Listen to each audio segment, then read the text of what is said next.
Hello YouTube.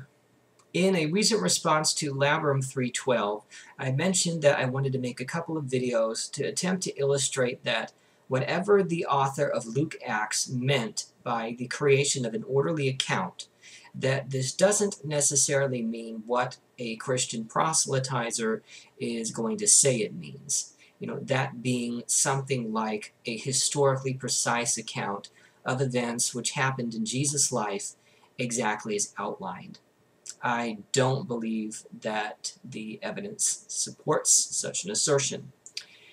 And I need to go to the Gospel of Mark first to attempt to point this out, because it appears that a couple of narratives from Mark have been used to construct a different narrative in the Gospel of Luke. I would recommend, as background information, to watch a couple of lectures by Professor Dale B. Martin, which Yale University has placed online. I will link to those in the description.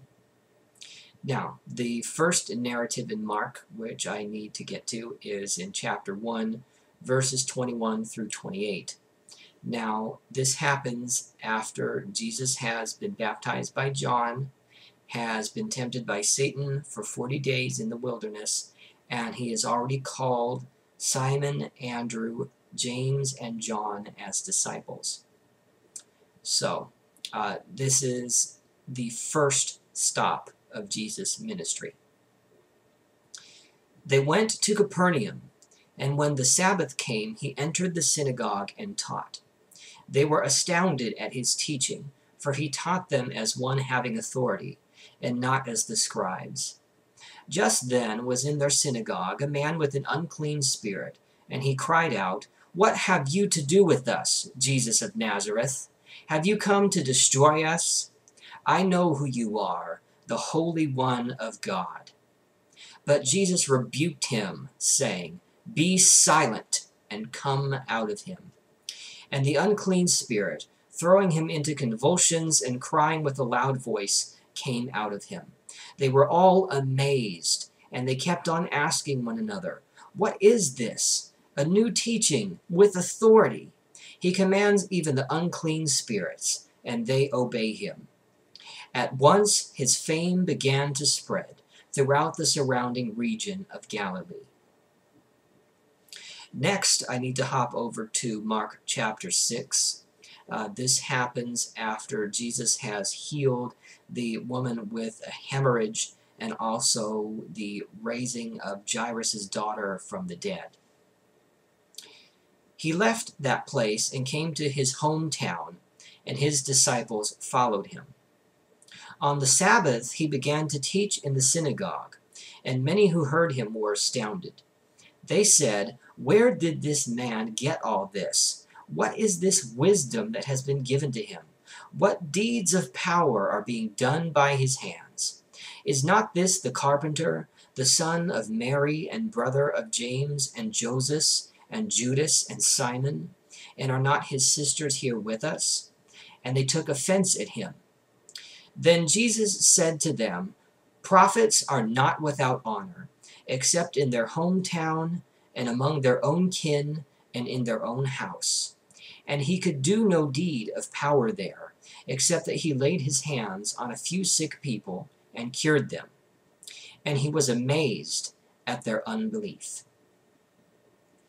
Three things I'd like to point out about this narrative. The first, in verse 3, is that Jesus himself is referred to as the carpenter. This is the only reference in the Synoptic Gospels that Jesus is referred to as a carpenter. Also of note is that he's mentioned as the son of Mary. He is not mentioned as the son of Joseph in the Gospel of Mark, which is interesting. It kind of gives an implication on the part of the people speaking that they think he was an illegitimate child.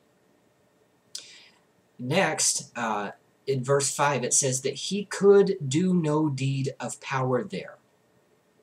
So Jesus' power is limited. It seems that his power to perform these deeds is limited by the people's positive response to his message. Verse 6 also mentions that he was amazed by their unbelief, a very human emotion. Next, to get to the Luke passage. This is from Luke chapter 4, verses 16 through 37. Now, in the Gospel of Luke, this happens immediately after Jesus has been baptized by John and has been tempted by Satan in the wilderness. No disciples have been called yet. So this is Jesus' first stop in the Gospel of Luke. When he came to Nazareth, where he had been brought up, he went to the synagogue on the Sabbath day, as was his custom. This is in contrast to Mark chapter 6, verse 1, where it mentions his disciples followed him. This has been taken out of the Luke passage because he has not called any disciples yet. He stood up to read, and the scroll of the prophet Isaiah was given to him. He unrolled the scroll and found the place where it was written, "The Spirit of the Lord is upon me, because he has anointed me to bring good news to the poor. He has sent me to proclaim release to the captives and recovery of sight to the blind, to let the oppressed go free, to proclaim the year of the Lord's favor." And he rolled up the scroll, gave it back to the attendant, and sat down. The eyes of all in the synagogue were fixed on him. Then he began to say to them, "Today this scripture has been fulfilled in your hearing." All spoke well of him and were amazed at the gracious words that came from his mouth. They said, "Is this not Joseph's son?" In contrast to the Mark passage, which doesn't mention that Jesus was Joseph's son. He said to them, "Doubtless you will quote to me this proverb, 'Doctor, cure yourself.' And you will say, 'Do here also in your hometown the things that we have heard you did at Capernaum.'" The problem being that in the Gospel of Luke, Jesus has not gone to Capernaum yet. Nazareth is his first stop in the Gospel of Luke. And he said, "Truly I tell you, no prophet is accepted in the prophet's hometown. But the truth is, there were many widows in Israel in the time of Elijah, when the heaven was shut up for 3 years and 6 months, and there was a severe famine over all the land. Yet Elijah was sent to none of them, except to a widow at Zarephath in Sidon. There were also many lepers in Israel in the time of the prophet Elisha, and none of them were cleansed except Naaman the Syrian." When they heard this, all in the synagogue were filled with rage. So they weren't enraged by Jesus' messianic claims here. They were enraged at the mention of reaching out to Gentiles. They got up, drove him out of the town, and led him to the brow of the hill on which their town was built, so that they might hurl him off the cliff. But he passed through the midst of them and went on his way. So, the narrative from Mark chapter 6, verses 1 through 6 has been spliced at the beginning of Jesus' ministry in Luke chapter 4, verses 16 through 30, and has been expanded and edited in such a way that the members of the synagogue of Nazareth mention a ministry in Capernaum before Jesus has gone to Capernaum. The interesting thing about Luke chapter 4 is that immediately after this, Luke appears to use the narrative which I mentioned before, Mark chapter 1, verses 21 through 28. And it's pretty much verbatim. There's only a couple things which I would like to point out, differences in the narrative in Luke. The first, I'll go ahead and read verse 31. "He went down to Capernaum, a city in Galilee, and was teaching them on the Sabbath." So this is in contrast to Mark chapter 1, verse 21, which says they went to Capernaum. They has to be changed to he in the Luke passage because Jesus has not called any disciples yet. The only other noteworthy change in the Luke passage is in verse 35, where the man is not harmed by having the demon come out of him. In addition, I'd also like to mention how these passages in Mark are used in the Gospel of Matthew. Now, Mark chapter 1 verses 21 through 28 are really only used in passing in Matthew chapter 7 verses 28 and 29. I don't even think it's worth reading those separately to compare any differences, because there really aren't any. However, Mark chapter 6 verses 1 through 6 is used in Matthew chapter 13 verses 54 through 58. So let's go ahead and go through those. He came to his hometown and began to teach the people in their synagogue, so that they were astounded and said, "Where did this man get this wisdom and these deeds of power? Is not this the carpenter's son? Is not his mother called Mary? Are not his brothers James and Joseph and Simon and Judas? And are not all his sisters with us? Where then did this man get all this?"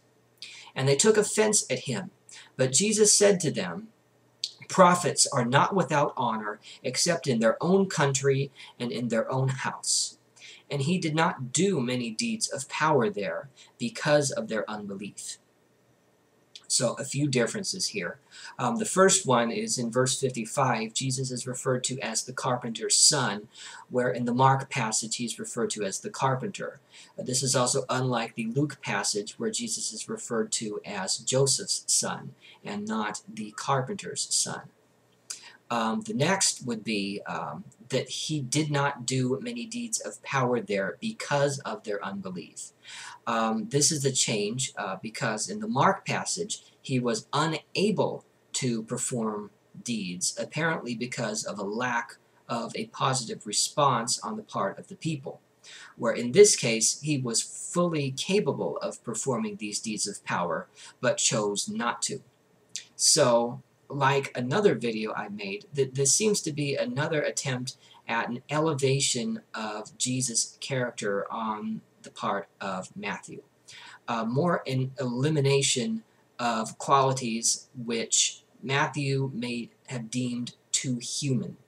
Another thing that he omitted from this passage was Jesus being amazed at the unbelief of the people. Again, I guess that was something which was too human for his Jesus to exhibit.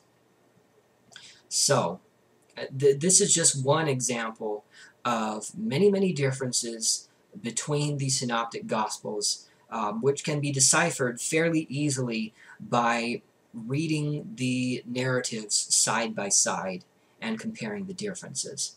I am going to make another video regarding Luke, Acts, and what the writer considers to be an orderly account, but that will be regarding the Acts of the Apostles and also Paul's letters and how they line up historically.